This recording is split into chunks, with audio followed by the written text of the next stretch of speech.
5, 4, 3, 2, 1.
Hey,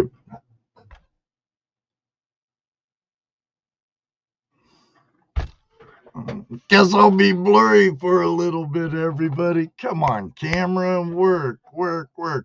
Hey, YouTubers and friends. Hope all of you are doing well tonight.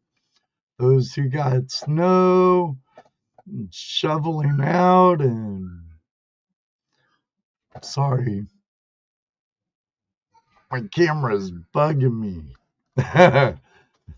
I know, a fuzzy guy, huh, David? Yeah. Tonight, everybody, hopefully, let's see how this does.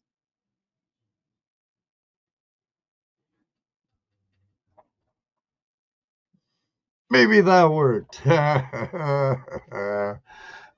Thank you, everyone, for joining me tonight for Tuesday Night Hangout Live. All of you, Gail, Mary, absolutely fabulous birthday twin sis.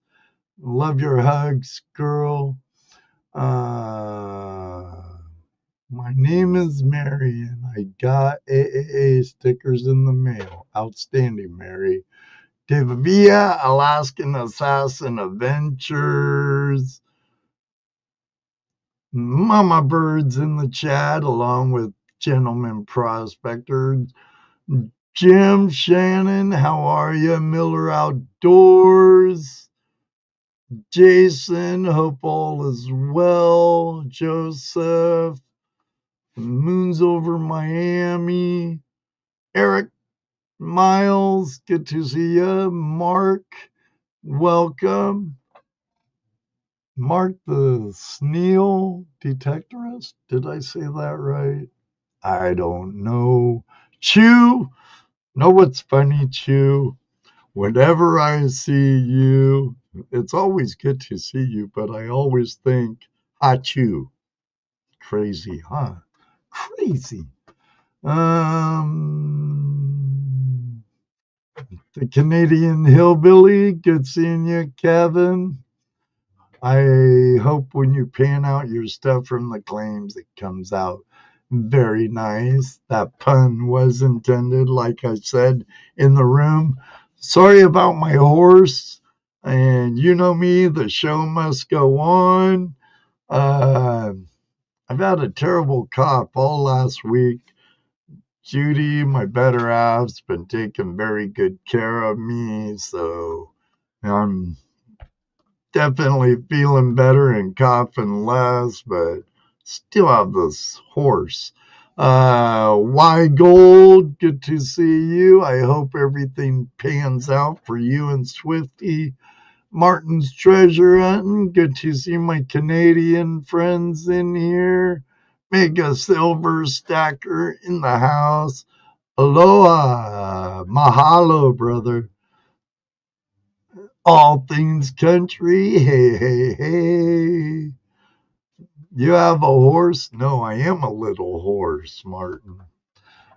I used to have a couple of Shetland ponies when my kids were younger up in the Cascades, but nah. Well, tonight I have two fabulous people in the treasure fam, in the prospecting community. Gentleman Prospector and Mamabird 70. I couldn't believe I wasn't subscribed to her. I could have swore I was. I had to resubscribe to her tonight. Crazy YouTube. Leave my subscriptions alone. Oh, man. Well, I want to suck up this time all I can with my guests. And I know for a fact we'll meet on the river someday. It's in the works. So let's get this party started. Get to the show. Be right back in a bit. Hello, everybody, and welcome to another episode of Tuesday Night Hangout Live. It's Tuesday night, Hangout Live. It's Tuesday night, Hangout Live. It's Tuesday night, Hangout Live.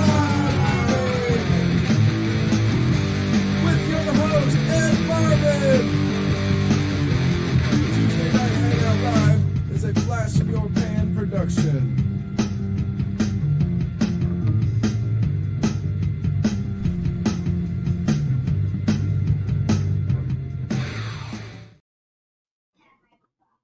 Ooh-wee! Look at that. Would you look at that? That's flash in your pan, Mama Bird. Can you believe that? Here we are right here, sitting here with flash in your pan. Now that's a win. That's a win right there. That's a win. That's a win. Hello, Oh, how you doing, Ken? Great to see you, Gentleman Prospector and Mama Bird. I tell you what, Ed, if I was any better, I'd have to sit on both hands, keep it waving to everybody. Bent Fork, good to see you, Scott. Oh, you rock, Martin. You rock. All of you rock out there. That's right, huh, GP? That's Can right. you see that? 21 golden people up in this house right now. I should 20, Beautiful. 22. It's growing. It's exponentially getting bigger. Well, I hope we get 100 in here, but I don't care if there was even one person out there. That's right. That's They're right. all family and they're all welcome here. And I appreciate each and every viewer. So if you don't mind, while you're there watching and kicking back, getting ready, have a great time with us, hammer that like button, double tap on your screen. Smash it, hit it, kick it, lick Smash it. it. Smash it. Look at there, Mama Bear. All things country. Buddy ATC, he said it's the Beauty and the Beast. And then he had to define that Beauty was wearing the pink shirt. Well, they did see your Halloween outfit, so That's right. That's right. it was questionable. Oh. So how is everybody out there doing tonight? I hope everybody's doing golden. I really do. How are you doing, Ed? I know you're just a working machine. You're just out there laboring the sweat of your brow day in, day out. So how are you getting along? Well, I don't mind being a working foreman, you know, and I have a good guy working with me, and I'm working in a condiments factory right now, though.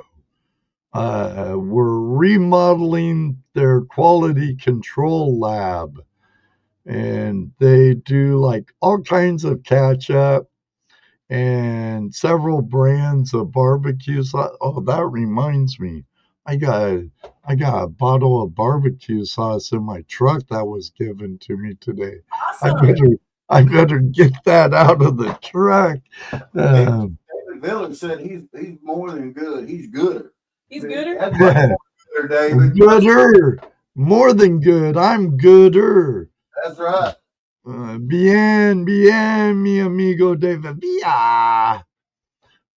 Fantastic here. Miller Outdoors says. Ed is building. My brother, Alaskan Assassin Adventures. You know that guy right there. That's the guy you need to keep your eye on, Ed, because he is something special. He has got it. He really does. He's a good guy. He's a good guy. There's tons of good people in here. Oh, So many awesome Oh champions. yeah, I see 22 great people in here. Perrier, David, tell me how to pronounce that again. I forgot. David Alfonsetti art. Yeah. Yeah. But and the art is added. It's David Alfonsetti. Yes. And then the art is Yeah. added. We actually got to meet David Alfonsetti And his wife. and his wife while we was in Maine, in Coos Canyon. Excellent. Maybe I'll get to run into him one time when I'm up in New England again. Well, Stephen France, good to see you, my friend. I sympathize, flash in your pan. I am an industrial engineer. Food companies suck to work for. Yeah, after smelling all this ketchup, all things country, and barbecue sauce, especially, I don't even know how long it will be till I use this stuff. I used to fix tiles in like Taco Bell's and Burger King. I'd go in and replace broken tiles in the kitchen and stuff. And oh my God, I don't eat fast food much, you two, but I tell you, after doing a few floors and you don't want to know what lurks Yeah, probably not. Don't tell me. tile of a Burger King or Taco Bell. And they'd be like, oh, because I'd come in right when they're cleaning up to close for the night. And I'd work throughout the night and be done by the time they open. And the manager be like, you want something to eat? Oh, no, thank you. I'm never going to eat again. Taco Bell was my first job at 16. That's our first date. That's where I picked Mamabird up from our first date. It was. Ooh-wee. Ooh, it was a good date, too. Ooh-wee. I see another Canadian friend in there, Rock Butcher. Good to see you, Jim. Oh, Mark Butcher. My Ohio dredging monster friend, Robert DePotty. It's going all right, Robert. Oh, we have a big time TV celebrity in the house, all the way from New England, American Gold Prospectors, Brian Wilder. Brian Wilder. Hey, Brian, how you doing, partner? He's a really good guy. I've had the pleasure of meeting Brian on the river. Well, actually, creek and campground. Or brook, I should say. Brook, right, Brian? Brook. And he's stopped by my house on the way out west and stuff before. Brian's a great guy. You're always welcome here, Brian. Very cool. You know what? I met a counterpart of off the Wild Ranger while me and Mamabird was at the Swank playing, Tony. And he told me Brian was just about the finest guy that you could ever talk to, and just one of the greatest guys around. And Tony was there that day giving back to the community. Him and another Buckeye chapter member was. Well, Tony Ledford, the guy you met. Yeah. He's really active with Boy Scouts and stuff. Yeah. So they had they were just rolling school bus after school bus in, and they were bringing these young Panters in there, and it was raining. Oh my God, it was raining. I didn't care. And no, they was up underneath the pavilions, and they had all the Panther stations set up, and they had already had some dirt dug up, and they were just having a heap hollering good time, and because it was children involved, we didn't go over there and encroach upon what they were doing. But whenever they seen us and they seen us videoing and stuff, Tony and they called us over there, and we got to talking to them. We talked for about an hour to them there, and they're just great guys, and the stuff.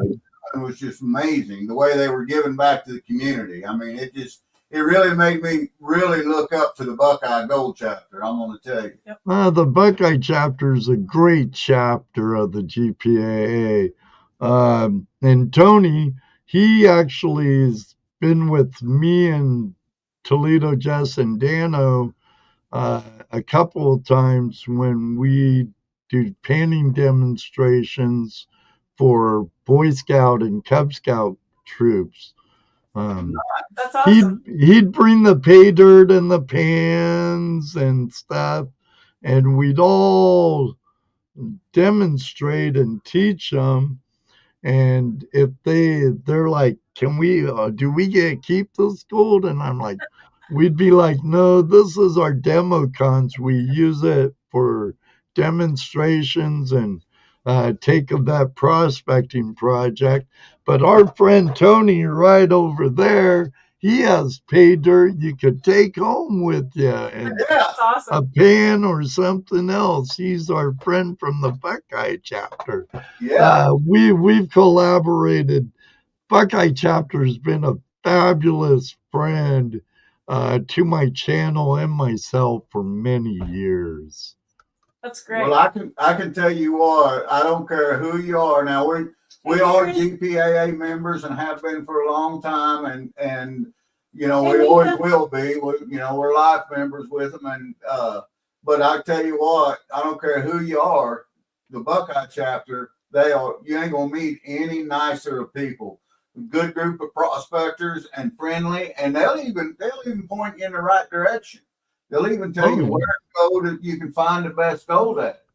And one of the guys, while we was there, pointed me in the direction, and I went out there and I kind of read the way that the rocks were layered out there and the way stuff was falling. I started digging, and a couple of boys got out there, and they said, he's out there too deep. He ain't going to find nothing with that shovel out there.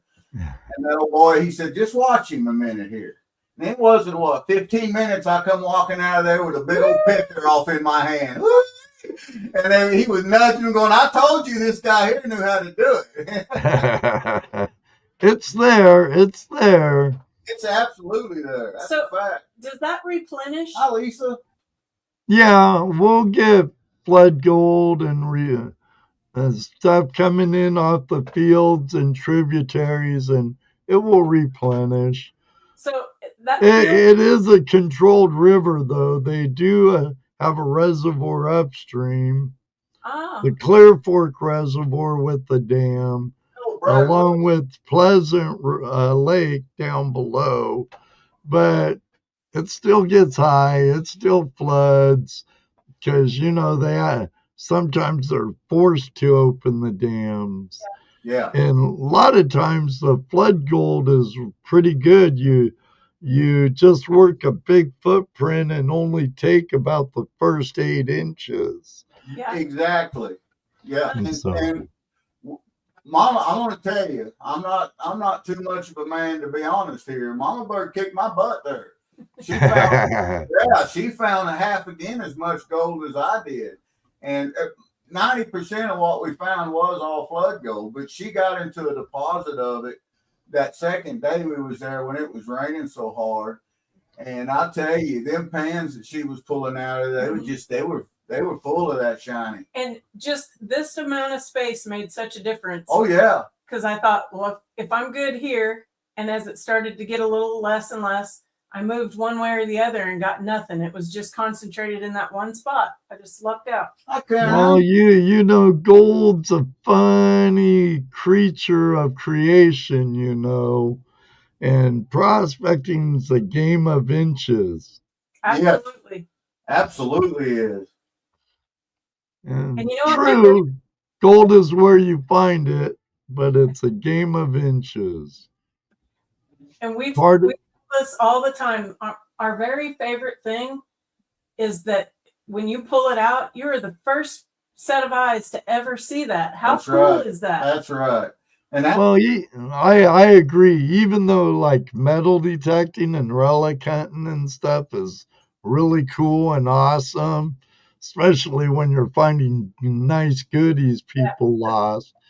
But you're right, with gold, with finding wild gold, you're the first person to see it since glaciers put it there or floodwaters put it there, since creation put it where it is now. And a bounty from Mother Earth, That's right. I'm Art. Hi, everybody. I'm trying to look Mark. At Hey, Jason. Jason, Mama, that's what it's all about. Finding gold no one has ever seen. Absolutely. Yes, sir. And even on your worst day, if you don't even find a speck, I love the whole process of doing it, being out there. Yep. And I get the chance to look for cool rocks. He loved them Stony. cool rocks. Oh yeah, Mamabird, we got. Hey, Tony. Hey Stony, we got bags and bags of rocks. The Mamabird, I've been up on the mountains at deer camp, and she come up there and joined us for supper, and ended up staying one night. And I come home. I had to come home because of a family emergency, and walked in the house and sat on the recliner with Ziploc bags full of rocks. She brought a little piece of deer camp back with us. It's not. I think everyone who's into prospecting has a genuine love for rocks. Yep. Oh yeah. Rocks, Stones, fossils, jewels, semi to precious, I was looking for fossils at the Swank claim because people were telling me what they had pulled out of there. I found some cool stuff, but I didn't find any fossils. What? No. What? That means And you know what? When we left her, she looked at her. She got that Apple Watch, and she looked at it and pushed stuff on it. And I don't know how to work it, but when we pulled back into Missouri, because we didn't come straight back home, we stayed up in North Missouri and prospected, and we went to another our local GPAA chapter up there. But when she pulled back in, she looked at it and she said, we can be back there in 12 hours. We sure can. She said, so we're going back. I said, we absolutely are going back. We are going to plan at least a week, maybe 10-day trip just to go there and just hang out there. But this time we're going to have a bigger vehicle, and we're going to have our high bankers with us. Yeah, that rental was a bummer. It just wouldn't, and it was so muddy on the other side of the Swank, we couldn't get there. So we'd love to. So you tried to get to the Swank East? Yeah, we did. Muddy. We pulled in, and I think it's a power company there where you drive the driveway. It's the new sewer treatment company. Sewer treatment, that's what it was. Yeah. Hey, Rich. But we started back there, and the mud started coming up, and as soon as the mud started covering the mirrors on that little Trailblazer, we decided that now we probably ought to back out of here before we have to have somebody come in with a helicopter and pull us out. Yep. Welcome to the FlashFam, Wrench. Woohoo! Hey, Wrench, how's it going, brother? Wrench was he was up in Maine with us too. We had a good time up there. Yep. Yeah, I lurked on some of your stuff. Yeah. Always welcome. Same here. We love our lurkers. That's right. Oh, look at this. Oh, yeah, super chat. Oh, yeah, super chat. Thank you, Wrench, for the... Thanks, brother. Thank you. Brad, good to see you, Brad Welsh. Hope you're well. So, in pre-show, it happens every time. You talk about stuff and you're like, oh, let's keep that for the show. And then sometimes you don't get back to it. But you were talking about you were on your way to Maine when you went to the Swank West. Yeah, we was on our way. We already had our we got a Airbnb right there at Cooch Canyon that Rosie Susbury and Bob Susbury, they turned us on to, some friends of theirs. And we had that, and then we had another place there at the Wild Ammonoosuc there in Twin Rivers rented. Already paid for all of it. We did a rental car, and we took off driving. And we drove as hard as we could drive, and we made it from Missouri to Pennsylvania, and it was a long drive. Yeah. And we stopped right there at the state line and rented a motel room. Went up and got some Five Guys cheeseburgers and some fries, laid down.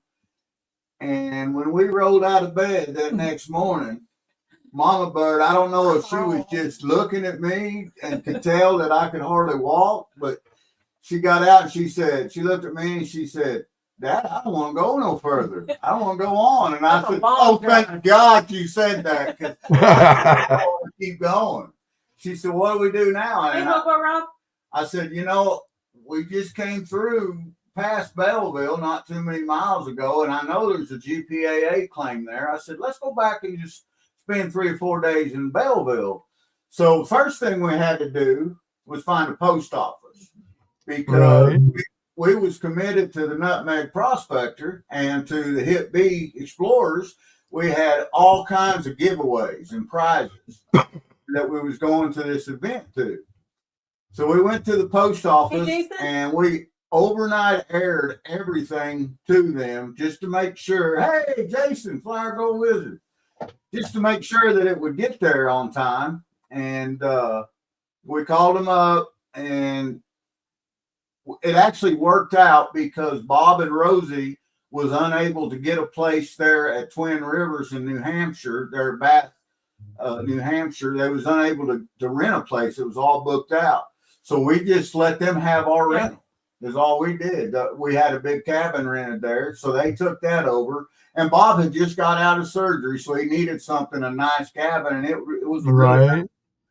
So it worked out really good. And then we rented we got a motel there in Belleville, and we went and strutted our stuff through Belleville, and we went. So cute. It was. We loved that little town. And Belleville's a nice town. So is Butler. Yeah. And we went up and we ate at the caboose, the little train caboose. Oh, yeah. And that was fun. That was a good time. And we went to the GPAA claim, and we met the pink guys there at the Buckeye chapter, and we started prospecting. We didn't want to go home. Mm-mm. We even decided that they tried to talk us into just coming in there and camping. Yeah, just come in here and camp. You can sleep in your car. And like, I've already got this room rented right down there. Right. I'm not in my car when I got a king size bed up here. And that isn't all that far away. No, 7 minutes from our motel. 7 minutes we was on the claim every morning. It was awesome. Yeah, and it was great. Sweet. Let me recognize a couple of people in here. I need to thank Stony Creek Prospecting. Thanks for the super chat. And my friend, our friend, Jason the Mason, the Flower Gold Wizard. Oh, yeah, super chat. Thank you, all of my super chatters so far tonight. Thank you all very much. Hey, KC Adventures. Minor Ma. Welcome, Minor Ma. I actually messaged Minor Ma Gold tonight to invite her on to be a guest. Awesome. I just have to send her some open guest nights so she can tell me which one works for her. Welcome, Minor Ma. And you said hi to a very good friend of mine not long ago. I can tell you a great story about this gentleman right here, Smith's Gold. He has another good friend and prospector named Two Toes. Toes, yeah, about you. We watched that. Well, Two Toes, he's like the guru mountain goat of the motherlode, let me tell you. And I'm honored to say I've actually been on the river with both those gentlemen. They took me to a place I cannot talk too much about. There was many places that I was asked not to film there, but we fondly call it Gold Mountain. Two Toes and the what was it, Jeff? Gold Diggers? Two Toes and the Gold Diggers hiked out of that valley that night with 1 ounce, 1.25 ounce of Wow. nuggets. Ooh, now that's a win. Gold Mountain, yeah, it a great time on the river with great guys, Smith Gold, Two Toes, Top Cat prospecting. I think he changed his name to Patriot Prospector. I don't Yes, know. sir. But Todd, great guy, Top Cat, Yep. and Toledo Jess and Dano and I, we didn't even get down to the river. I don't think Jeff even had his backpack off. You guys. And Gary, when we're walking down, Tuto goes, "Go ahead, guys. I kind of like the spot." Before we even got down to where we were setting up base camp and Top Cat was putting up the American flag, Gary comes down with a flipping nugget in his hand. I go back up with the guy. I'm working this ridge, steep too. I was having a hard time. Old Gary's like a mountain goat just there, working this nice little area, but he was working that, so I was working this other ridge, the ridge part. I'm finding boot nails, boot tacks. He pulls out another picker. He's flipping 10 feet from me. Like you said, inches. Oh man, I tell you what, Yeah. he must be living right. You know what I mean? It's Oh, yeah. Gary's a great guy. He makes excellent crevice tools. I own all of them, I think. I But think it's the ice cream that they eat at the end that brings them good luck. Yeah, it's got to be that could be. I might have to eat more ice cream. That's got to be it. I love ice cream. I if that's the solution, I'm down for it. I'll be that hungry all day. Right. I could use to gain a few more pounds. Maybe not tonight, because Judy fed me well. I'm like, Awesome. my guts out to here. But yeah, great guys. I can't wait. I wore my hoodie all weekend. It was cold at camp, and I wore it all weekend, brother. Hey, Holy Rob's here. Yeah, he's been here for a minute. Yeah, Jason's hoodies are nice too. I wear that stuff to work. I have company stuff that I get all dirty. Right. But you could see I'm sporting our friend Jason. I saw that. Yep, very nice. Old wizard. Well, I was like, am I gonna wear? I'm wearing a long sleeve shirt, right? I wear long sleeves a lot. And I'm like, well, what will go with my long sleeve? Do I wear my Dream Match shirt? And I'm like, actually, I think my Niminati shirt or Jason's shirt would go really good with this long sleeve shirt. So I went to Jason's shirt and boom. It is Stony. It is an awesome shirt. Absolutely, Stony. Stoney's got some new merch too. Yeah, if you haven't seen Stoney's new merchandise, that stuff's pretty awesome too. Well, yeah, from what I understand, it's designed by Careless Whispers, isn't it? Or is it him designing stuff for them? I think ATC's got a hand in it too. ATC helped Careless with her stickers. ATC's got a big hand in the design too, I think. And I don't want to tell stories out of school because I don't know the whole story on it, but I do know that there's some collaboration going on in there on the design and fit factor of it. Yes, Bill, that flannel makes your butt look real big. So, Sorry, buddy. Tony said, nope, my designs, I just gave him some shirts. Okay. And my friend Jeff Smith's Gold says, good choice. I thought so, Jeff. And Two Toes, if you're lurking, love you too, brother. Oh, yeah. We love our lurkers. Yeah. The thing is that, I mean, we're all prospectors. We all know what we're doing, and we know how to get out there and find it.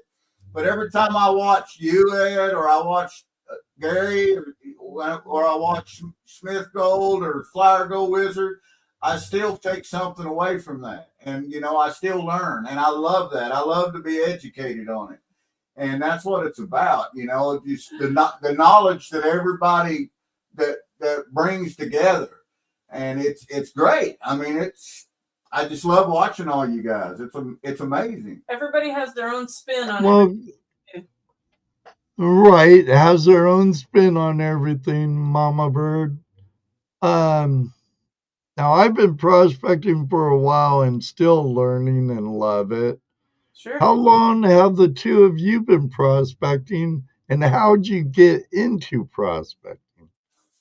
Well, I've been prospecting longer than Mama Bird. Mama Bird got her name Mama Bird because she's a mama. We have a big family. The kids have called me that since they were little. Yep, and we not only do we raise our family, but a lot of people don't know this, but we were for a number of years, we were foster parents, and we raised a lot of other people's kids, helped them raise them, and was involved in that. But my grandfather, he was an entrepreneur of sorts, and he was, during the Depression and all, and he was a prospector, and he actually had lead mines and silver mines here in Missouri, and that I know of, he's never found any gold. Not that he didn't look for it, but he didn't find any that I'm aware of. And I never got to meet my grandfather. He was gone before I was born. But I got to hear all the stories from my pappy and my uncles and all this. And I can remember as a little kid, but, even my pops, before he passed away, he knew I loved prospecting and stuff. And he passed away back in 2019. But he used to tell me all the time, he said, son, I can remember you as a little boy. We go down fishing and stuff. And you'd be out there with your plate trying to pan gold, and trying to pan this. And, I don't remember doing that myself, Ed, but, he was telling me about it, and ain't no reason, for him to tell any different. But as I grew up, I kind of got out of it. And then I got later in life, when I was in my upper 20s, early 30s, we started, got really active in our church, and we had a group of boys called the Royal Rangers. I don't know if you're familiar. They're like the Boy Scouts, and I was a Ranger commander. And we used to take them out hiking and on survival outings and camping trips and all this. And every time we'd go out, I'd always get a hold of the Ranger department and get permissions wherever we was at, whichever force it was, to pan for gold. And that's pretty much, at that young age, that's pretty much how I got started. Now, with that being said, it wasn't until years later that I actually found my first gold here in Missouri. And when that happened, I tell you what, now, that was great. That was such an emotional experience for me because, I'd done something that I'd heard stories that my grandpappy had tried to do, and that a lot of other people. And that very first pan that I pulled by, I found 2 flakes. And I still got them today. And that was, I believe, was in 07 that I found my first flex here in Missouri. Mama Bird was with me. And it was at a place, and I always carried my pans and stuff with me, just like, and always tried it, even though I never found nothing. And she said, you tried here. And I said, there ain't no gold here. Somebody didn't believe that there would be gold there. Well, I did. I tried it, and I found gold. And Ed, I started yipping and hollering and dancing. It got started right then and there, and I started crying like a little baby. You did, Ed. And I was rolling around on the ground. I was praising the Lord. I was doing everything that a man could do. Thank you, Jesus. That's right. And I tell you what, it was that day, that year, I told her, I said, I'm doing something wrong because I've been panning all this time and I ain't got this is the first time I got shine in my pan. And I realized that at that time, I didn't know how to pan gold, not on the river. And I took a full year and I took an hour a day, 5 days a week for 12 months. Now, Ed, I'm a fireman and a critical care paramedic. And thank you for your service. Training is everything for me. I mean, we trained religiously every day, day in, day out. So when I tell you that I trained to go panning, let me tell you, ask her. That's what I did. 1 hour a day, religiously, no matter what. I don't care if it was pouring rain or if it was snowing or if it was sleeting or what the weather was. For 1 hour, I was panning. At the end of that year, I'm going to tell you, I can pan gold, Ed. I think you did the right thing, and everybody that calls himself a prospector needs to know how to pan. That's right. It begins with the pan, it ends with the pan. Yep. And you know what? And you can testify to this. Panning's panning, but when you're out there in the wild and you're on the river, it's 100% different than in a controlled environment. Oh yeah, totally. That's why I try and use a safety pan. Yep, exactly. You know, and that was one of the mistakes that I was making. And you know, but since then, over the last 20 years, you know, we through listening to the stories of that, you know, all my relatives told me the path that my grandfather took and the direction they was at and everything, and then doing my research. And you know, there was actually a gold rush in Missouri, and a lot of people don't know about it. Oh yeah, there was. That you did was it was great. in 1860. Oh, thank you. And yeah, they discovered gold in 1860 in southeast Missouri. And that's where we're at. Well, that's the Ozark Hills, southeast Missouri. Yep. And, well, by the time they started filing claims and getting them sent in like they were supposed to do, well, you know, that took a while to get that stuff processed up because from down here up to St. Louis, you know, we're talking a long period of time to get all that paperwork back and forth. It wasn't like it is now. Well, by 1863, the Civil War broke out. And that shut the mining down. That shut any prospecting and mining down because everybody took up arms and they were, you know, they had to choose a side. And Missouri was a split state, as you know, during the Civil War. So it shut them down, you know. Missouri was a hard fought state, and a lot of the people that had claims at that time, they didn't live. They died, and the rest. They didn't go through it. Well, long story short, one thing led to another. Then right after that, it went up, and then, you know, the wars broke out in the early 1900. That ended the mining, and the Missouri gold rush never actually got to take off.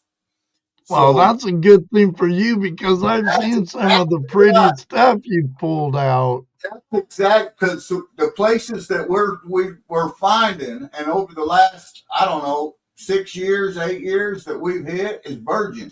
Nobody's ever dug there. We're the first person to ever dig there. Now, with that being said, 98% of it is on federal land. So all we can use is a garden trowel and a pan. Oh, man. It's hard to dig deep with a garden trowel, I'm going to tell you. But whenever, and I knock on everybody's door and I'll go up and ask them, or we talk to everybody, talk to people at the gas stations. Hey, you got any property down by a creek? Whatever it takes. And if we find somebody that's got private land, well, we can go in there and use, you know, just a shovel and buckets and a sluice box. If you ask, the worst thing they can say is no. That's right. That's right. You dig down 3 to 5 feet and you hit that layer on that bedrock.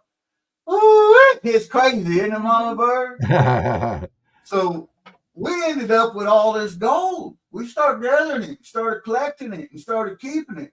And we started getting these jars of it, Ed. I'm talking, we had a lot of gold, didn't we, Mama Bird? I kept all the black sand that we Yep, kept Missouri all the has black tons sands. of blonde sand, really heavy blonde. Really sand. heavy blonde sands. And you know what? We decided that the best thing we could do for it was to share it. And that's what we did. We started this YouTube channel up in March. And right off the bat, we started giving, even before then.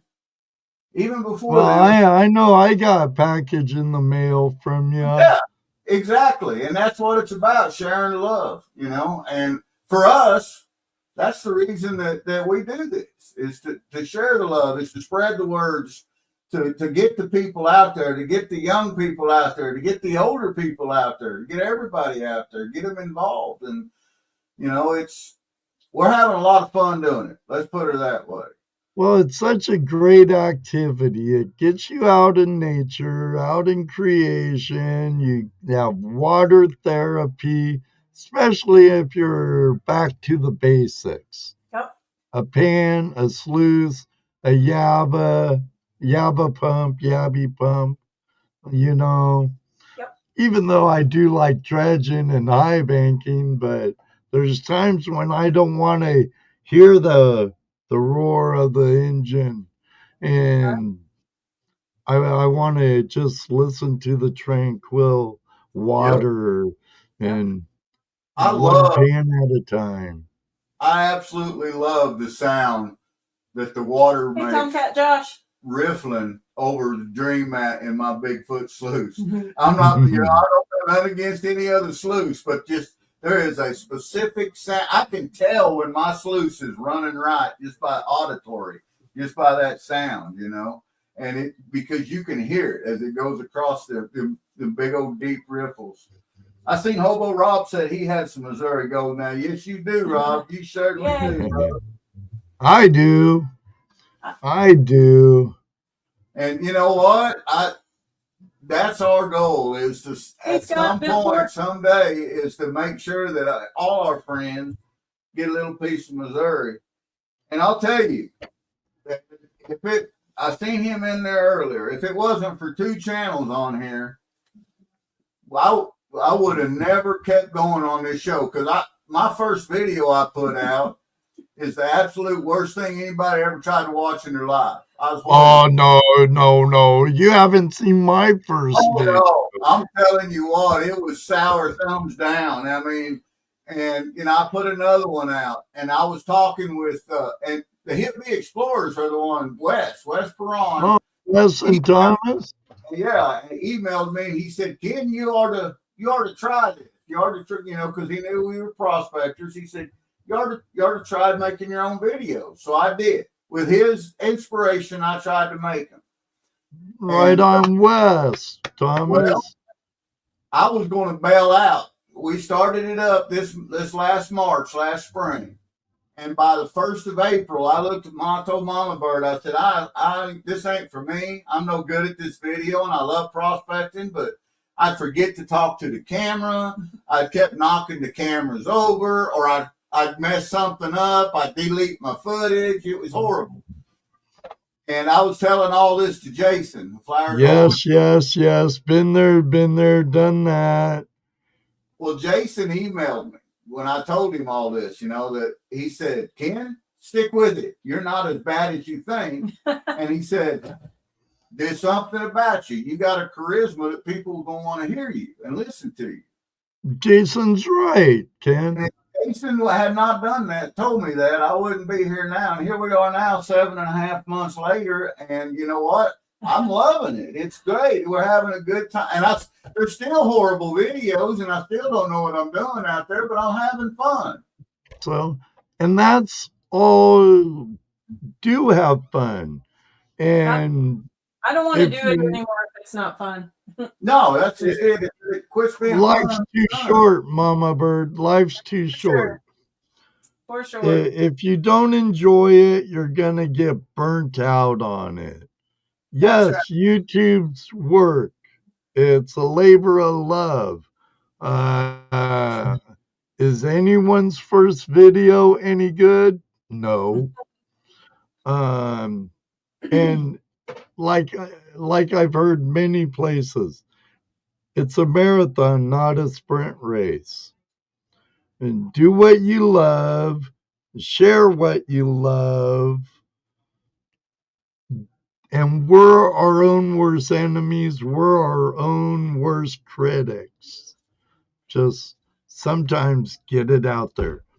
Well, I'll tell you, there's guys that make it look easy. I mean, Jason makes video and looks so easy. Hey, Mike's Knives. You make it look easy. When we're watching you, it looks easy.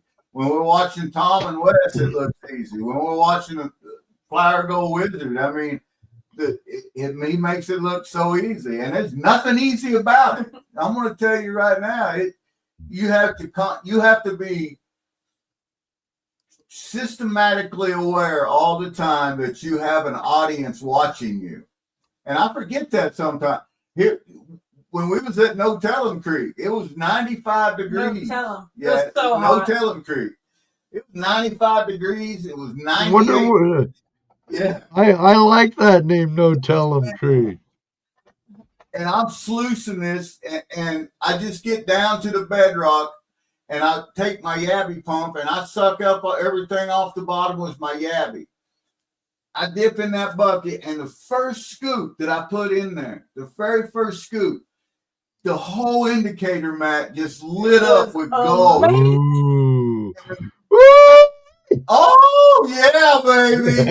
Oh, yeah. Coming out of, I had to bleep all the video because, you know, everybody still had to see that because that was, yeah, exactly.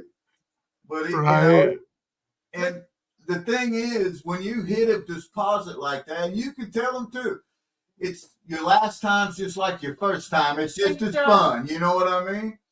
It's just as fun. And that's what keeps you, that's what makes you get up and drive that long drive. That's load all that equipment up, carry it all down to them places and start digging and go through it, because on the off chance you're going to get lucky and you're going to hit something like that. And that's all it takes is for, you know, one time, once a year. If you can hit a deposit like that once a year, it'll keep you going until the next one. Or it does us. To go from that little tiny flower gold to No Tellin' and finding those nuggets and pickers was beyond incredible. Yeah, it was. Yeah, it was cool. mind blowing.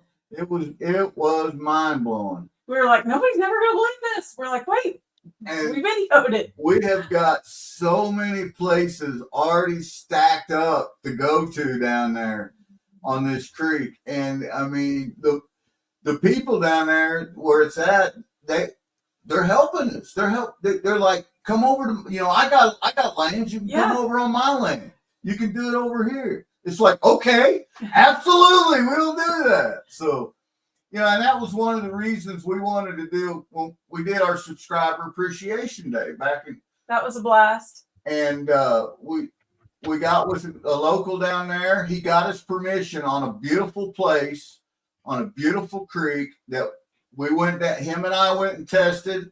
We found gold. The very first pan that we pulled up, we seen color in. He pulled 7 colors out. I pulled 5 out, just in a very first pan. And this place is huge, isn't it? Yes. And we took all these people down there, Ed. Well, my sister Rose Nose Treasure was one of them. Yes, she was. And my friend Terry Grease, my guest last week. Yeah, Terry was there. Terry. Rich was there. Terry. And B&K was there. Crash was there. I mean, there's so many. Aqua Donkey was there. And nice. As far as we know, every single person found gold. And that, for me, that was the greatest thing. And for me to get in there amongst all these subscribers, and I didn't even get a prospect that day, the place that I wanted to go to, because I wanted to go up around the bend a little bit. And we told them, we said, from this bridge to this bridge is all private land, and it's a free-for-all. We can do what we want here, guys. So, you know, they were setting up high bankers, sluices, whatever they wanted to do. And wherever it was at, I told Mamabird, I said, you know, I'm not going to one up around the corner and hit a good deposit and them guys not be there. So where the majority set up, I set right up with them, set my sluice right next to them, and I found a nugget. Yes, you did. I found a nugget. And you know what? One of the subscribers is the one that's bringing the excavator. Yeah, no kidding, son. No kidding, man. And I got tears coming out of my eyes because that was, for me, that was so satisfying and made me so happy that I got to sit there with all these brand new friends and dig, and we all found gold. We all had such a good time. Yep. And Momo even showed up. He did. Momo showed up. It was great. Nice. My friend Scott Swiftwater Tony in the Goldfields, I have his comment pin. 1 year starts the other. That's why we're hooked. He's also one of the co-hosts of Prospectors Radio at goldprospectorspace.com. He moved from Indiana to Arizona to chase his dreams, to find that yeller out west. Welcome, Swifty. Swifty. Hey, Tom. I've been talking, and wasn't even paying attention. See, I'm a horrible host. I wasn't even paying attention to chat. I just got so involved. That's my job. Your job is to talk a lot, so I don't have to. You two. So have you met me? I talk a lot. Good. But it was so cool to put all the people that we've been chatting with, and you know, we'd do our lives and different things, but to meet people in person was so cool, to put, you know, names to faces, and and then some people go by different names. Yeah. Oh yeah. And you know them by their YouTube name. Yeah. And you don't know what their real name is until you meet them. And I've held some flash bashes, you know, and I don't care how much gold I find when I'm holding those. Typically, I don't prospect much because I want everyone to have a good time, and I keep the numbers fairly small so I could meet everyone and spend some time with everybody. Absolutely. Like when I went up to play on Lake Superior with Jason, he ended up having a Patreon outing when I was up there. Cool. From what I understand, he announced it to his patrons too. But I actually know some that are Buckeye members. And it's funny, I ended up meeting 5 other people I know. Nice. Up in, Mike Pun was up there same time, and I knew he was going to be there. I talked to Mike and Jason before Judy and I went up. But Greg and Ron Enders from Ohio came up. They're like, yeah, Jason said something about you coming up, and we're here too. One owns like a old campground right next to the Swank East. Oh, cool. And Gary is a great guy. Black Sands Campground in Butler. And then while I'm out on the beach working my mini banker from Dream Mat or Prospector's Dream, Judy just had surgery on her leg, so she couldn't walk all that good. Yeah. So I went somewhere easy for her, you know. Sure. And lo and behold, two friends of mine from Michigan that I see at the Swank West at least a couple times a year, they go by the Michigan Dredge Monkeys, That's a cool walked out of a trail right onto the beach where Judy and I were. Nice. It's like, damn, my favorite dredge monkey. What the? It was great. And that was real treasure. I did pretty good. 1.4 grams Wow. of Lake Superior gold the day I was there. But meeting Jason, getting his shirt, hanging out with Jason, with some of his subscribers and Patreons at his camp, hanging out with them. When I saw Jason at the beach the first time, it was just Jason and I and his Patreons. And we hiked down to the beach, and I'm like, Judy will never get here. So, kind of a scouting thing. Judy was at the hotel in the hot tub, I think. But nice. the real gold was meeting Jason finally. Yep. Seeing some of my friends, meeting new friends, and just adding to the pages of the FlashFam and to the Gold family, the Treasure family. That's them, you. I love it. Is the real gold, the adventure, the thrill of the hunt. Yep. You know, we got to meet some of our mentors, Wes and Tom. Jason is another huge mentor. And one of these days, you know, I'm going to prospect with Jason. Whatever it takes. Come to Missouri, Jason. Yeah, it's going to happen. Me and him are going to get together.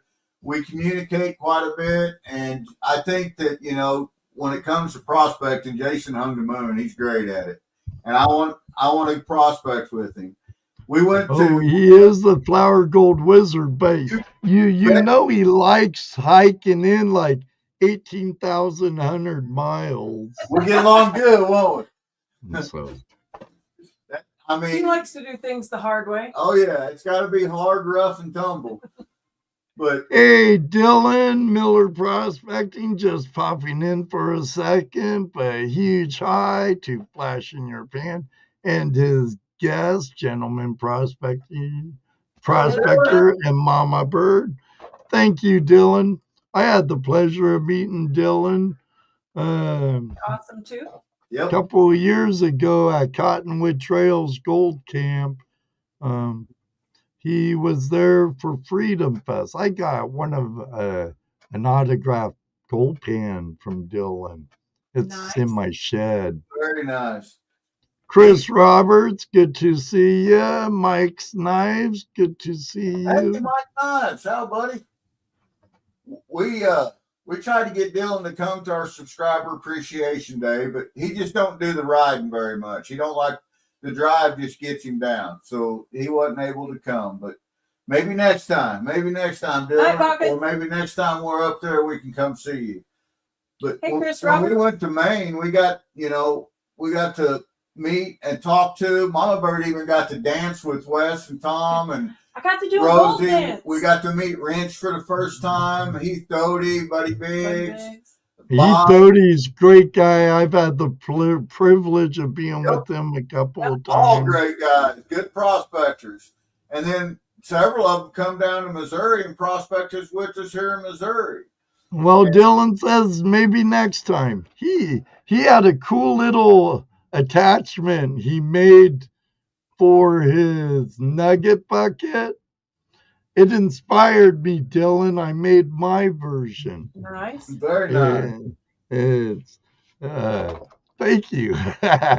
But Dylan, great guy. Got to meet him and his son. Stoney, you got an open invite, brother. Oh yeah, Stoney.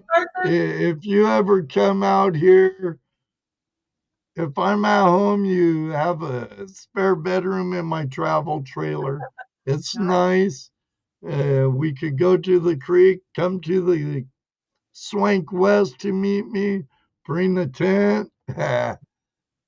Speaking of great people to meet, Hey, this Carson, guy right here, Carson Prospecting, great guy. I'd like to meet him. You'd love him. Great guy. When I went to California for my mom's funeral, we met up with Carson at San Juan Capistrano and went to the mission, went down to Dana Point, and spent the afternoon on the water. He came to Freedom Fest with Mike from Vendetta Prospecting. Very cool. No matter how much I love everybody else and Rose Knows Treasure and JP and all those great people, those two right there coming from California to Indiana made my weekend. That's Very awesome. cool. Very cool. Yeah. Yeah. There's so many great events every year, and there's no way to go to them all. We'd love to go to them all. Well, you know, and Mamabird, she works. I'm retired, but she still works. And they don't want to pay me if I'm not they there. don't like paying her if she's not there at work. But you know, she's been there a long time, and she's got a lot of vacation, and we've already started planning next year out. And you know, one of the places we're wanting to go next year is we got an invite to go up to see Curmudgeon, Alaska, and we're wanting to go there. We're definitely coming back to Ohio, and we're definitely going to meet Ed, that groovy guy, Flash in your pan. That's right. Because there's Austin no way. Mike's nice. And then we're wanting to make another trip. I made a really good buddy, and I'm proud to call him my brother, with Carl Miller from Miller Outdoors. And I only met him briefly while we was in Maine. I talked to him 3 times. But you know how when you meet somebody, you feel like kindred spirits, and everything just. Carl is that guy. And Carl is that guy with me. I mean, he's a great guy. And we talk daily, every day.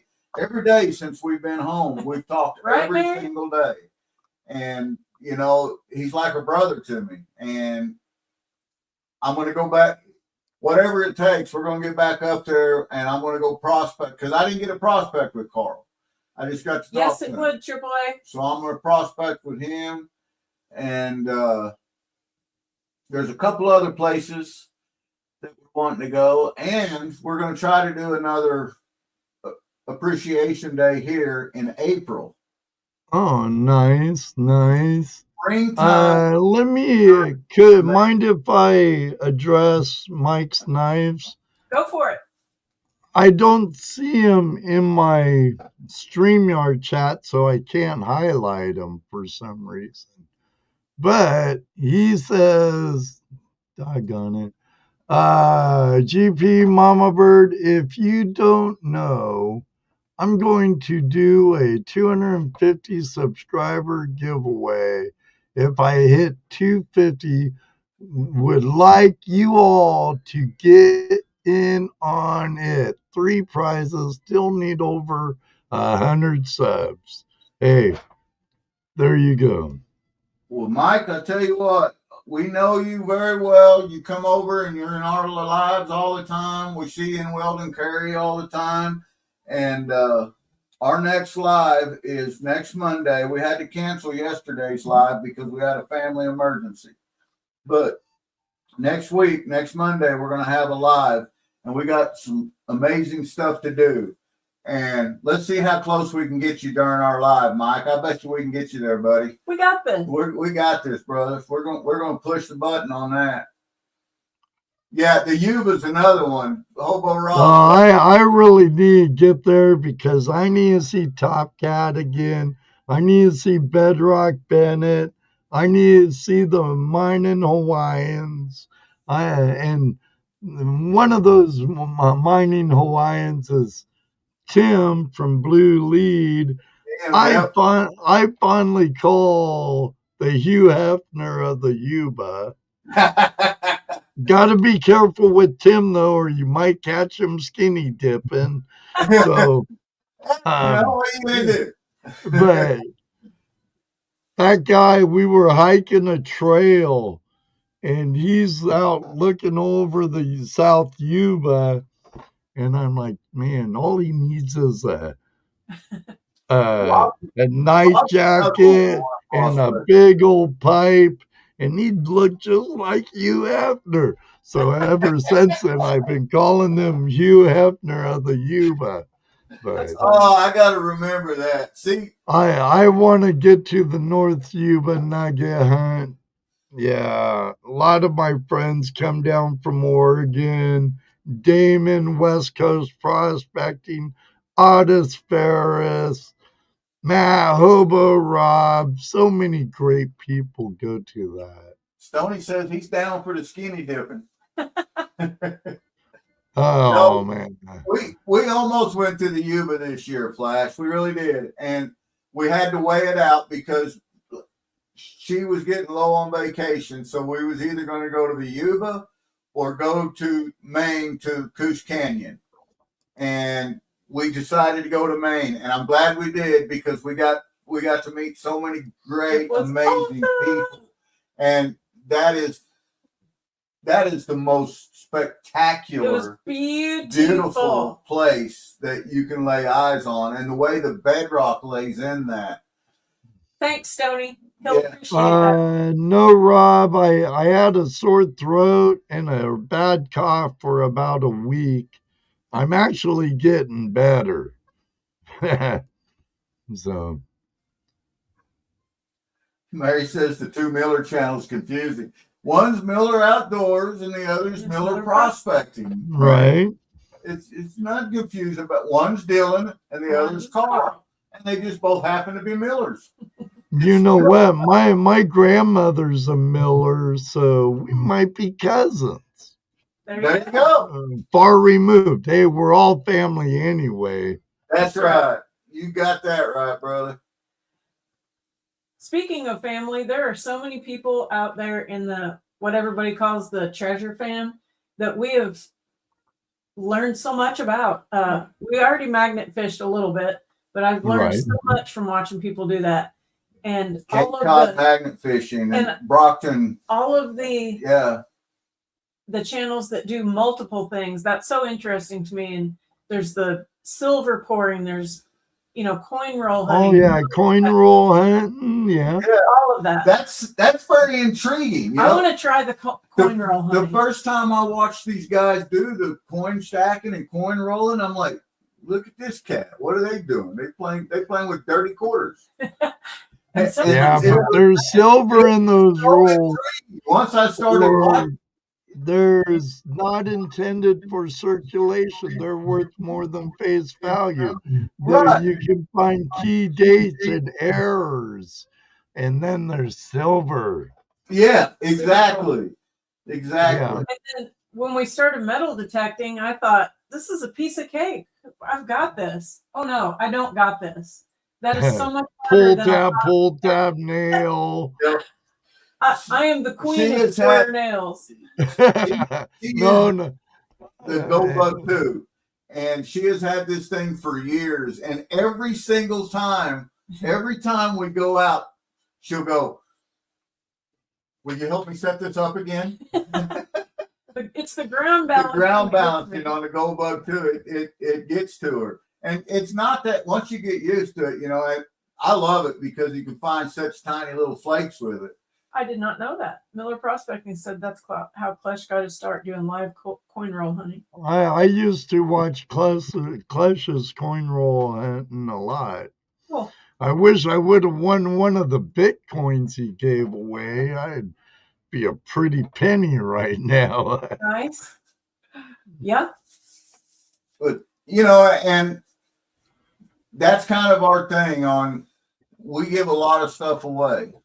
And the thing is we don't do it to try to outdo anybody or try to step on anyone's toes or anything.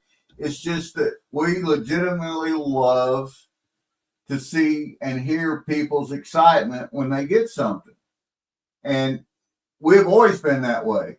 We just started our channel in March, but anybody, you can ask anybody that's known us our whole lives, we have always been givers. Yep. Always. And we try to, I told this story here the other day, and I'm going to tell it again. Please do.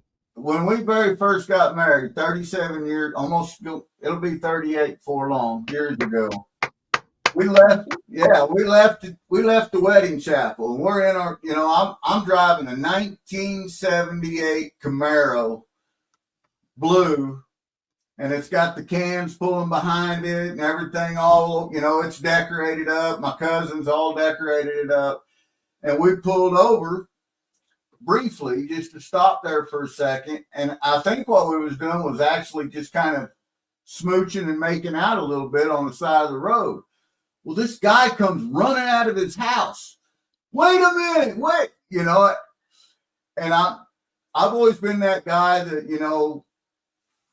and that's why I'm a fireman, because I'm too stupid to run from danger or anything like that. Run to it.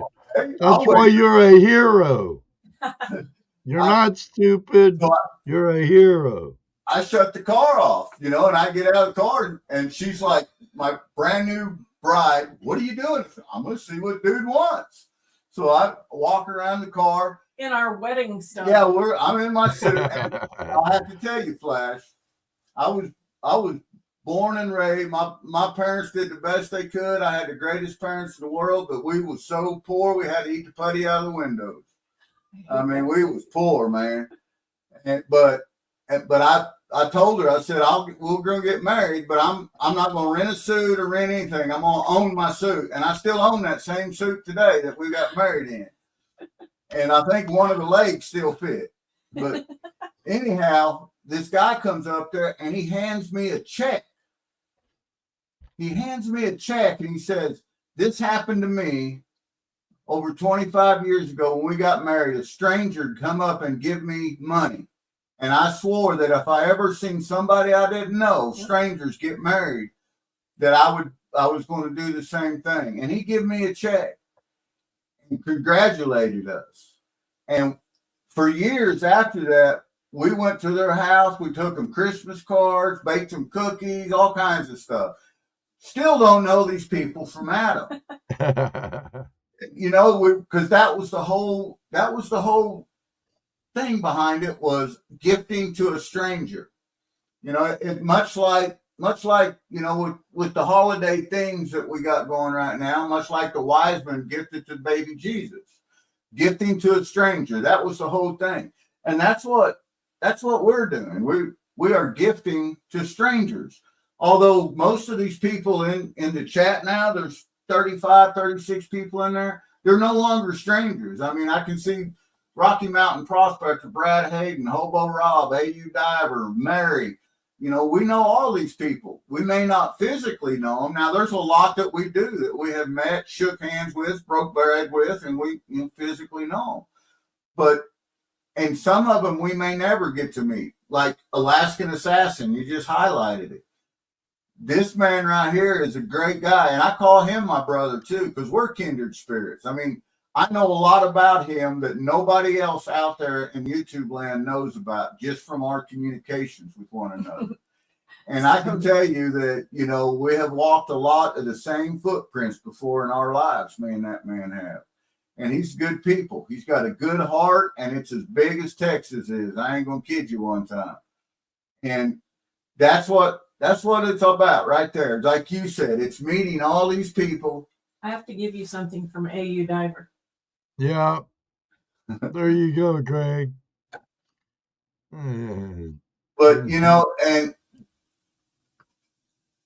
I don't know. I guess I'm getting emotional, but that's the reason, it's that we just want to give, just to get,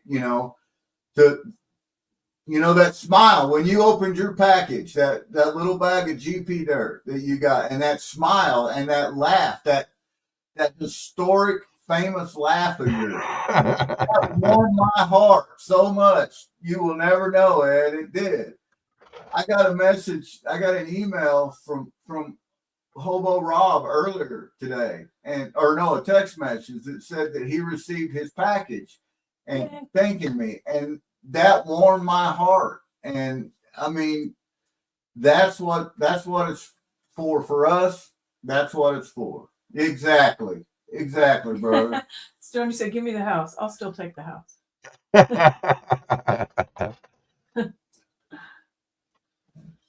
Oh, and meeting these people. I mean, when we come into this community, and I can tell you, we got friction from some people. There was friction, and you know what? That's just the way it goes. And all we did was shower them with love. You know, the more friction they push, the more love we give them. But we kill them with kindness. Exactly. You know, Stony Creek was one of them that we met. That I've never shook his hand, and if I ever do, man, Stony, put your big boy panties on, because I want to meet you so much. I'm liable to hold on to that He's hand a hugger. for an hour. I am a hugger, and I'm not a little feller, so I'm gonna hug the stuffings out of you, man. I'm going to tell you right now. Another one, ATC. You know it's coming, brother. One of these days, man, we're going to be out there on the creek. We're going to have a cold beer in our hand. Stoney says, "If you want friction, I can give you some friction." Careless Whisper's another one. I mean, Brad Hayden. I mean, this guy, our channel was 2 days old, and this guy was on our channel as a subscriber. So many awesome, positive people. Many positive people. I mean, he has been there. He's such a great person. Across the community. Yep, Joseph too. Joseph's another one. Yeah. Gail, Archaeology and Gold. I mean, she's a sweetheart. Gail, yeah. Yeah. And Adventures in Michigan with Lisa and Amazing. Lisa came on to our channel, and she entered one of our contests. She won. And ever since, I'm so glad that all that transpired the way it did, because we love watching her adventure. When she says Adventures in Michigan, she means it, because she's one of them channels that does it all. One day she may take you on a hike or a bike ride or in a kayak, or she gold prospect, or metal detecting, or cooking, or whatever. Or it just may be a beautiful scenery. Or she'll be down at the docks at the bay showing you the ships go by. Yep. And Grandma Kelly, right? Yeah. She's also a great hugger too. The top 25 of our first subs. Hobo Rob. Yeah, cool. Rob's another one. I'll never forget Rob sending me it wasn't an email. He put it in post. We did one of our videos. It was called Hobo Cup Prospecting. And he posted in there, comment in there, Hobo what? So I told him, I said, Hobo Cup Prospecting. And what it was a story Joseph Knowlton told us that he actually got. Who is also an amazing supporter across the community. But anyway, Joseph Knowlton told us a story about a hobo that was in Australia that would go down and prospect with a metal cup every day until he got enough gold to go back to town that evening and buy his dinner and then repeat, wash, rinse, repeat. So Joseph said, I would love to see someone try to prospect with a cup. Well, I was the idiot that said, okay, I'll do that. I'll do it. But you found gold. I took my brother Paul and we went down and we prospected a place that I know has amazing gold right in the National Forest. And I found some good gold. But you know what? It was hard. It was hard to do in a metal cup. I didn't have any prospecting gear, no snuffer bottle, no nothing. I did have a Germex bottle and a coffee stir stick, because we know that was the thing, coffee. So I used little Folgers instant coffee and the stir stick, the little kit you get. And I made a little snuffer bottle and sucked it up. I had a blast.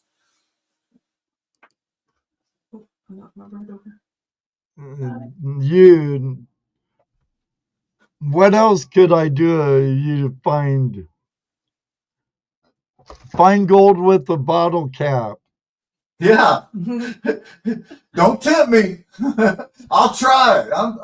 Like I said, I'm that dumb that I will try it. Yeah. I watched ATC pan gold in a wheelbarrow. That man used a wheelbarrow pan gold. Who else did that? It was it Bogus? Yeah. Chris Bogus used a bottle, sluice gold in a bottle. So did Pioneer Polly. Yep. But Lisa, I know you will find a speck of gold. I guarantee. Oh yeah, one day. For sure. And there's gold in Michigan. Don't tell no one though, but there's gold there. Yeah, there's no gold in Missouri either. Nope.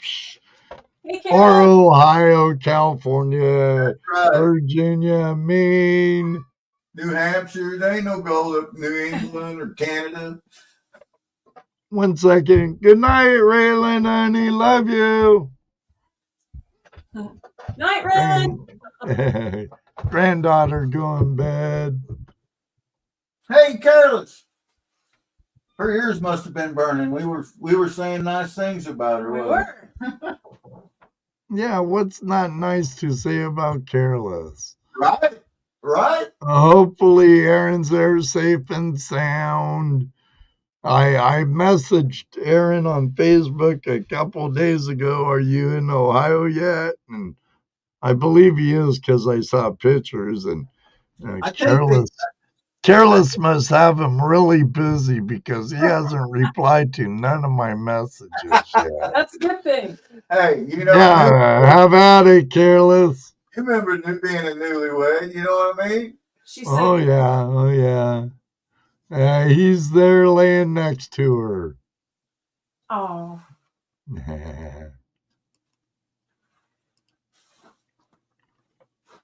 We didn't know anybody then when we were that close to him in the swing. Nope, we didn't. Now you do. Well, coming from Missouri, did you come over? Were you on 30 at all headed to the swing? I don't think so. Or did you take like 70 into Columbus and 71 up? Yeah. We took Okay, so you bypassed me for sure. Yeah. I was going to say if you came on 30, but 30 goes up to Chicago. If you would have came on 30, you would have been within a mile of my house. Oh, wow. Yeah, we took 70 in.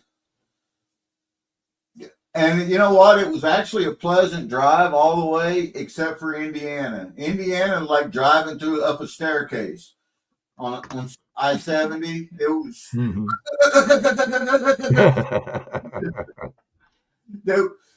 there was cars pulled over and the axles was broke on them and stuff.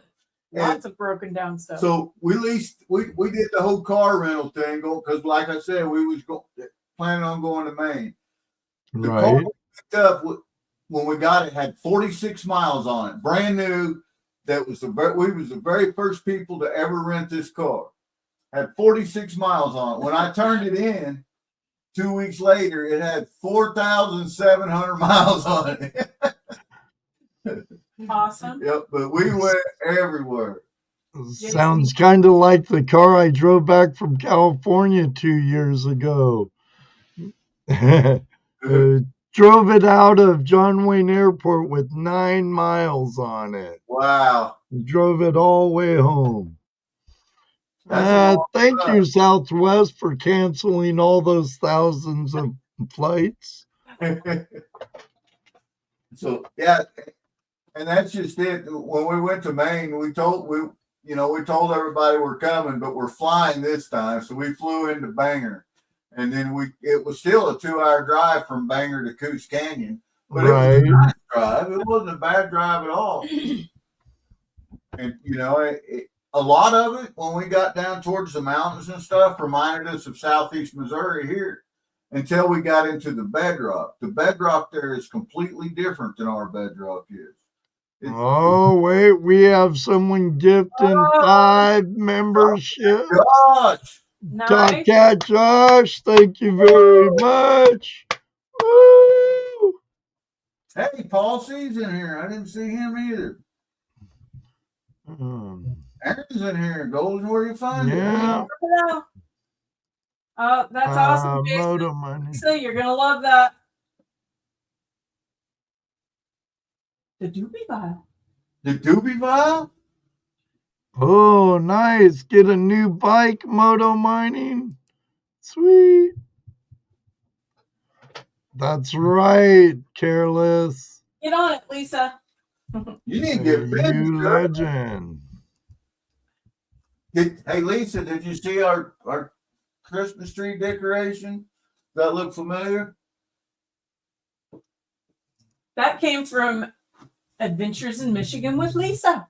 Oh, sweet. Nice. An amazing mail call. Nice. Nice. She sent us Amish popcorn, the multicolored popcorn. She sent tons of stuff. And oh yeah, a ton of stuff, shirts and stuff. But Ed, I'm going to tell you, I'm a popcorn connoisseur. Being a fireman, I eat a lot of popcorn, buddy. And I'll tell you what, that Amish popcorn, this multicolored popcorn, it's the kind you have to use the oil and mix the butter and cook it on the stove and all this. Which is the fun process. Oh yeah, it was all fun because we did it together and we giggled and laughed. And she's like, "How long you got to shake it?" And I said, "You never cooked popcorn when you was a kid?" And, you know, and so we cooked it all up. It was so good. We ate that popcorn. It was delicious. Wasn't it good? It was very good. I have note to self. Popcorn.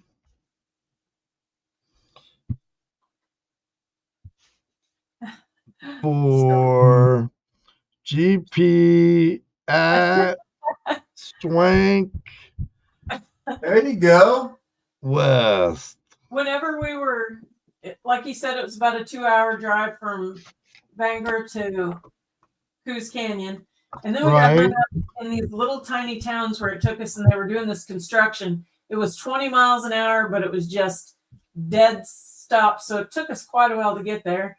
And when we finally got to Coos Canyon, Wrench, Buddy Biggs, Bob, Heath Odie, and Heath Doty were all waiting for us, and Wrench cooked us an amazing steak. Yeah, they had some nice ribeye steak. Nice. We had so many ribeyes. It We was had a ribeyes every day we was there. Everybody ended up bringing the same, I think. Yeah, we all. So we flew in, right? So we took our pans and took our GPSs, and I took one Yabby pump, and that was it. We wasn't, because we're on a plane. You ain't got room. No, I did take a small. I took a Trek sluice, didn't I? I took a Trek sluice. But other than that, we didn't have any gear. So as soon as we get off the plane, got our rental car, we drove to the first Walmart, and we bought everything. We bought buckets, shovels. We bought everything we could buy. Over $300 worth of gear. We leave. We just give it to people because we can't take it on the plane. You want a bucket? You want a shovel? So. But Rosie, bless her heart, Rosie and Bob, they let us use a full-size sluice. They let us use, about everything that we needed. And then Carl Miller, when we was getting ready to leave, came up and gave me this. I call it the Carlnator. You were talking about that the other day. Yeah, looks like a nice Yabby pump. Ed, I'm telling you what, man. This one right here is brand new, never been used. He just sent it to us, and one of you guys are going to get this. We ain't decided who yet, but it's going to a real prospector. I'm going to tell you that. Nice. And But these things, it's better than the pocket on your shirt, man. Because that one's nice too because the diameter isn't super great. You can get into cracks. Look at 1 inch. Nice. It's got a 1 inch diameter. The suction is crazy on it. For a Yabby pump, that's really all you need. And that thing's amazing. It don't weigh. It's made out of aluminum and stainless steel. Everything nice. is welded together. There's nothing that'll fall apart or come apart on it. I use mine every time we go. And check this out. Carl made this for me. Cool. How cool. But that's cool. Yeah. Just getting to meet these nice people out here.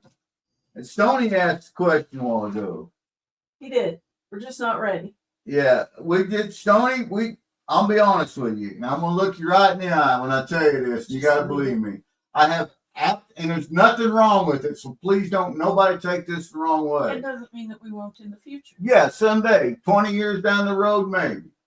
But we have absolutely zero interest in monetizing our channel. We met the requirements months ago. We just don't want to do it. And why not? Well, reasons. Yeah, we just want reasons. Oh, fair enough.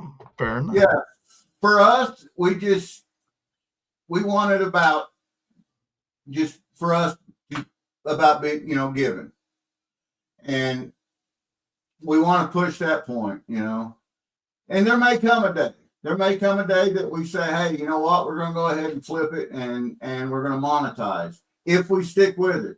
We're not even saying we're going to stick with YouTube. I don't know how long we're going to be here. Depends on if we run out of gold. I know this for certain, GP. You're going to be here as long as you're going to be here. There you go. That's a fact. That's very profound, Ed. Very profound. But, everybody that we look, just like you, we're members on your channel. And I encourage everyone that wants to be monetized to do it. It's a great thing. And we support everyone in the community that is. And it's not for us. And well, to each their own, Not at this time. Right. Not at this time. There may come a time that, hey, it is for us. And we may change our minds. You never know. Because, we're entitled to do that. But hey, it's your channel. You can do what you want. And like Mamabird somebody can change my mind. Let's put it that way. Because, I'm that guy. As you all know, Mamabird gets what Mamabird wants. So Jason says if you leave, he's going to hunt you down and drag you back. Just saying. Just saying, we can be kind of like the mafia. That's right. The treasure mafia. Right. Treasure mafia. Hell with the treasure fam. Watch out for the treasure mafia. Right. Yeah. You heard of the Amish mafia has nothing on us. Share the love, treasure mafia. Right.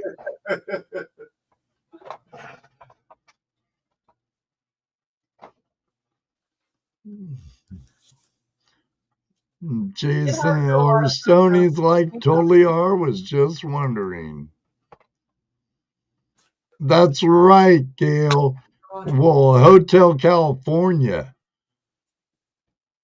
You can check out anytime you want, but you can never leave. There you go.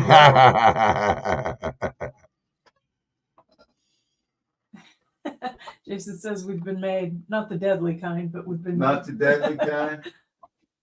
So we were talking about GPAA chapters, and we said we went to that up there. I just saw this when I turned around. Ooh. I won this in a raffle at now I can't even think of the town up by KC where we went. We'll just say KC. Up by KC is where the GPAA chapter is. Yeah. Those look modern. They're made from obsidian. And it was okay, I'll put it back. Did he nap them there? No, but he was the gentleman, much older gentleman, I think he said he was 82, 86. 86. He was 86 years young. And he napped those. yeah, and he then does donated them. lapidary and he does Yeah. the arrowheads and some other things. Such a nice guy. But he's, the chapter that we're a member of in the GPA here in Missouri, he's one of the members up there. And Nice.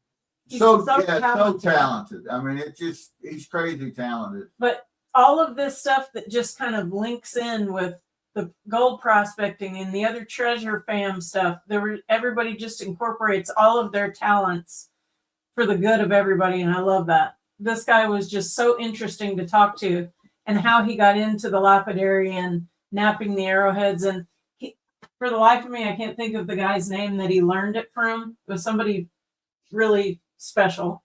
But to see the pride that man had to donate that after making it was so cool. That's kind of where I came up with the hand. The treasure fam hand.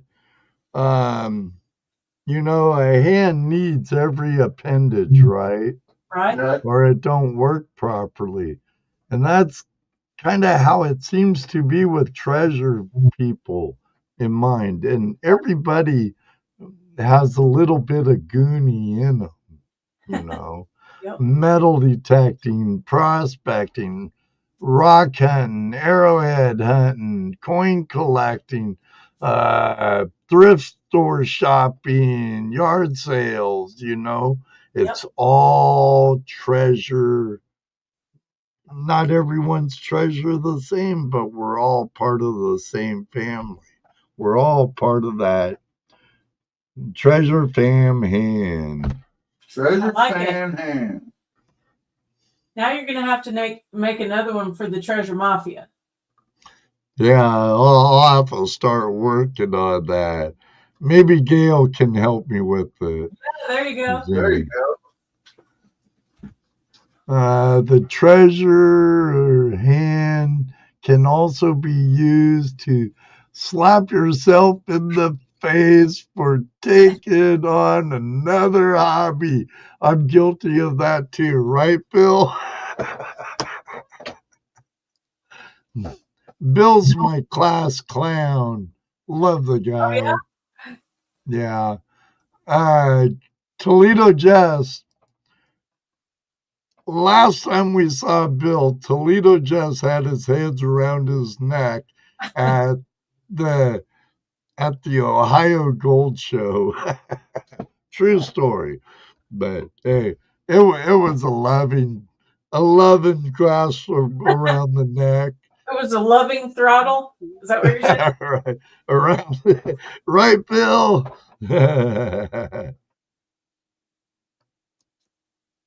Hey, full of gold, another mate from down under.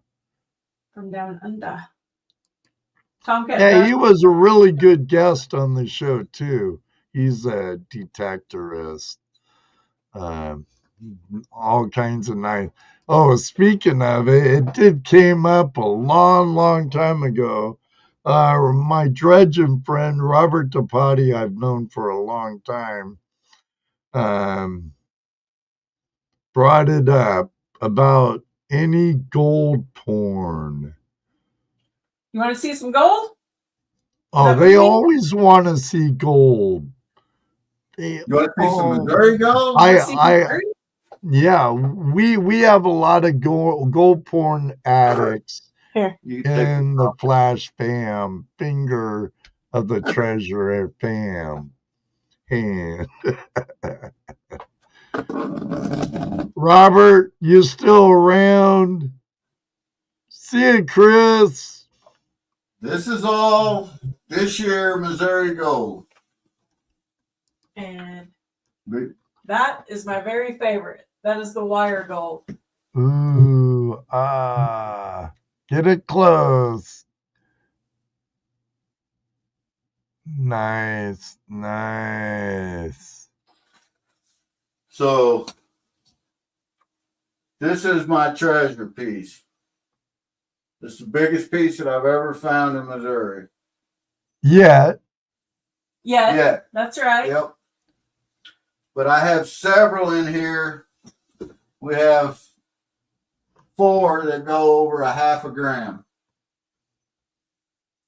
But like Mamabird was saying, these, the wire pieces, and these guys have watched us pull a How lot cool of is these that? out. Yeah. I love it. Those are nice. Nice. Tony wants to know the weight. Chris with the K, hello. What's the weight? Of all of them? No, of your biggest one. 0.64, Sony. 0.64 is the biggest piece. Oh, that reminds me, Gail, we need to get together for a date for That you to was join me. found at No Telling Yes, Tree. that would be cool, Gil. I really like archaeology and anthropology, and I want to show. that and history and everything all plays a part in treasure. Oh my God. And then that's Blurry. blurry. Yeah, that's blurry. Put your hand on it.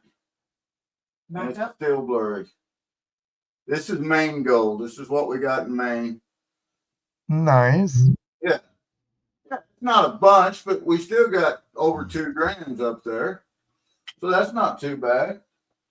Most of it's tiny flour gold, but there is some little gold in there. This is my fave.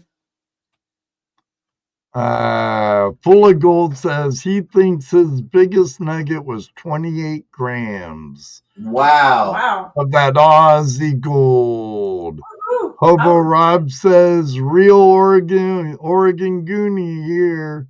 Right on, Rob. Australian gold? Is that what he said? I've got some. Well, that's where Full of Gold's from, Australia. Oh, gotcha. This little vial here. I come from Bogus. 1 gram of gold from my man Gadsy. Oh, Buckshot Prospector sent that to us for no other reason but just to send it to us. sweet. Yeah. Sweet. Yeah. Yeah, I have some Tasmania gold that a friend of mine, he's kind of gone under the radar in YouTube land, but David Buckle, he's from Tasmania, and that bloke sent me a gram of Tassie gold. It's on my shelf in my shed. Wow. That's awesome. I believe there's gold in Astoria. It's right off the mouth of the Columbia River. Why wouldn't there be? Right. And Rob, when I lived in Washington, I heard of a story. They were dredging the Columbia River. I forget in what location. They were dredging it, and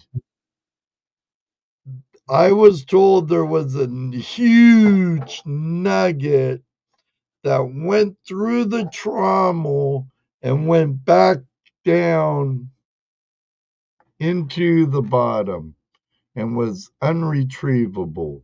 Oh, wow. Now, is that BS? Maybe. Because not many reclamation dredges have trommels. So I worked on a reclamation dredge, and you pretty much just move sand from here to there. So, but it's a good story.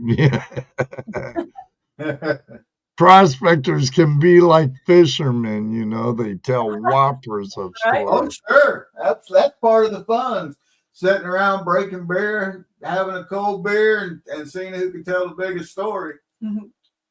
That wasn't the nugget that David Buckle ate and shut out, was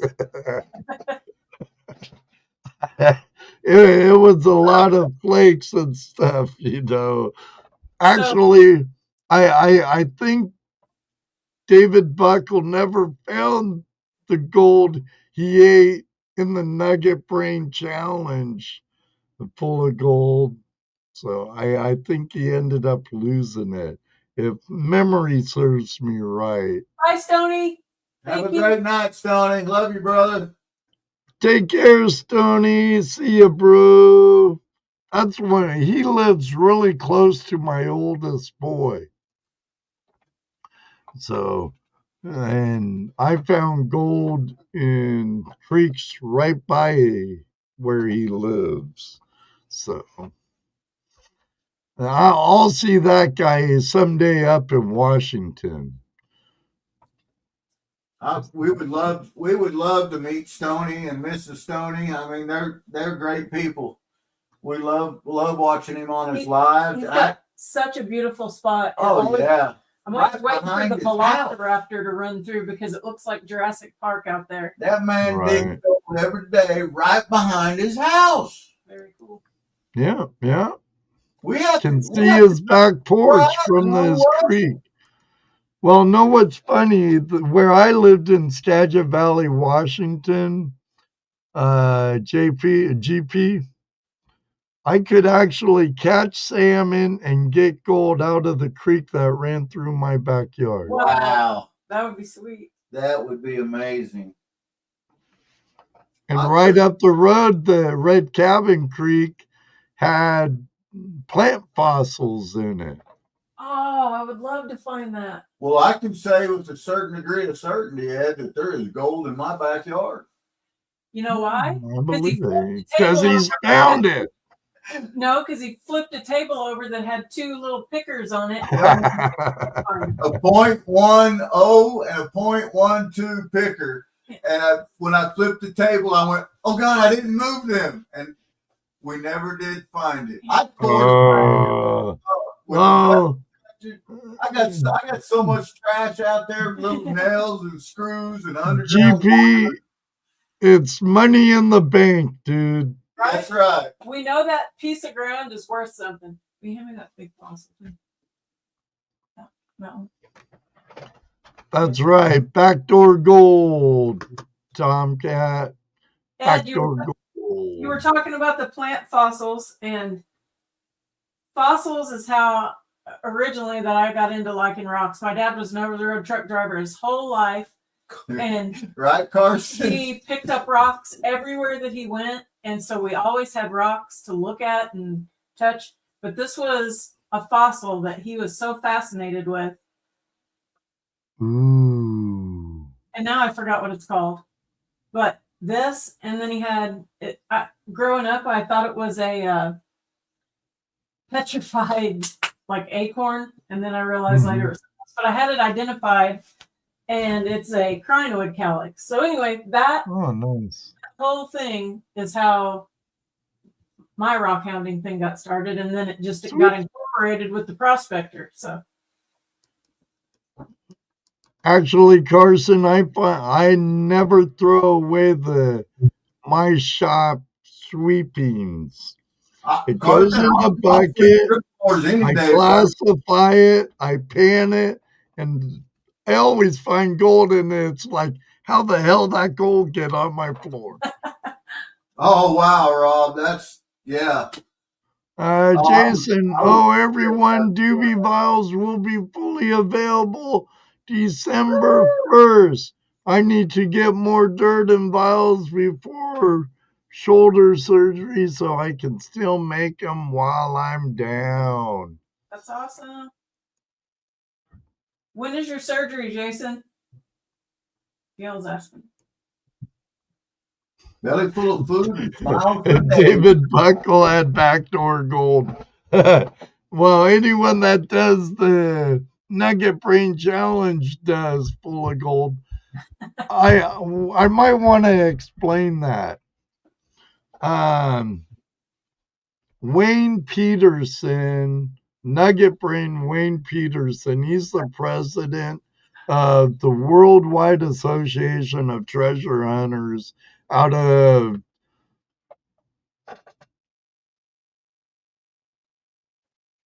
it's Southwest Colorado, Durango.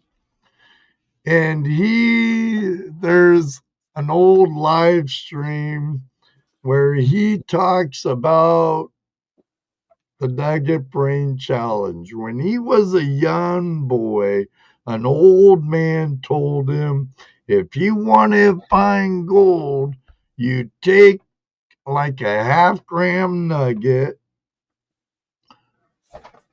swallow it, but That's that what's going ain't the end of it. You're going to end up swallowing that gold for 30 days.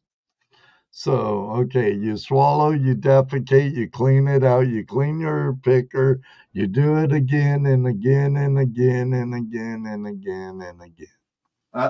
And the old man said, every time it adds more gold to your system, which we all have a little bit of gold in our bodies with the other minerals, but every time you eat that, your body gains a little more gold and a little more gold and a little more gold, and it will help you find more gold in the future. And our buddy David Buckles from Tasmania did it. Really? Yeah, he did the Nugget Brain Challenge. I tell Wayne, no, thank you. I'll pass. That's a hard pass. Hard pass. Hard pass. It's a hard pass. Get it in? Pun intended. Hard pass. No Nugget Brain Challenge. Because I'm not going to classify that. Let me tell you. A one-time show. I might do the Nugget Brain Challenge for one day. And you're definitely not using the kitchen strainer, right? Right. Alaskan Assassin says it's time to make a line of fine gold. Yes, Lisa, very hard pass. Exactly. I ain't eating my poop nuggets unless I ain't eating my poop nugget unless I'm incarcerated and trying to keep it. Well, that's a whole nother story, Joseph. That's a whole different live stream right there. That's a whole different live stream, yeah. You know what, you two? I had some prepared questions and I never asked a single one of them. I love shooting from the hip anyway. I think that's fun. I needed this. I appreciate it, Ed. I needed to be lightened up, and you did it, man. You put a smile on my face, so I appreciate it. My pleasure, Ken, my friend, Mamabird. Thank you. We're 2 hours in. It's the end of the show in like 2 minutes. Wow. And unfortunately, I have a commute and I work early and wake up early, and I still have about an hour worth of post-production to do to get this show over to my podcast listeners. Right. And I love all of them too over at iHeart and Spotify and many others. But thank you. With all that's happened in your family, I want to say thank you too very much for still going through with it, even after I asked you we could reschedule it, and I'm glad you did it. Yeah. Thank you very much. I greatly appreciate you joining me, and I can't wait to see you two Yes. It's coming, brother. river. It's coming. I know it is. I would like to also thank Wrench for becoming part of the FlashFam and getting membership along with this $5 super chat. Stony Creek Prospecting with the 1999 super chat. Whoop! And our friend Jason the Mason, the Flower Gold Wizard with the $49.99 super chat. Woo! As GP says, Top Cat Josh for gifting 5 memberships. Woo! Thank you, brother. Thank all of you for making Tuesday night my favorite night of the week. Next week, I'm having a return visit of the Peking Doe herself, Awesome. Kayla Johansson, formerly on Gold Rush Whitewater. That should be a really good show. I think she's absolutely fabulous. She But is. then again, I think all of you are. She is definitely a hardworking miner. Yes, she is. And she makes some beautiful jewelry. I was just going to say that. I saw some of her wire wrapped pendants that were beautiful. That's right, David. That's exactly right, brother. We shared the love. Yeah, brother. Hey, Kevin, we have Gold Hunter 77 in the house. Kayla is cool and makes amazing jewelry. You're right. You're right. Gonna be a great show next week. I hope to see all of you here. Thank you again, Thank you, Mamabird, Thanks, guys. GP. You're more than welcome. Stick around a little bit if you like. You don't have to leave when I kick us out of put us backstage, but everyone, until next time, may you always have a flash in your pan. And you know what I like to say. Maybe one day too, we'll meet you on the river. But, this very second, I gotta go. So we're out of here.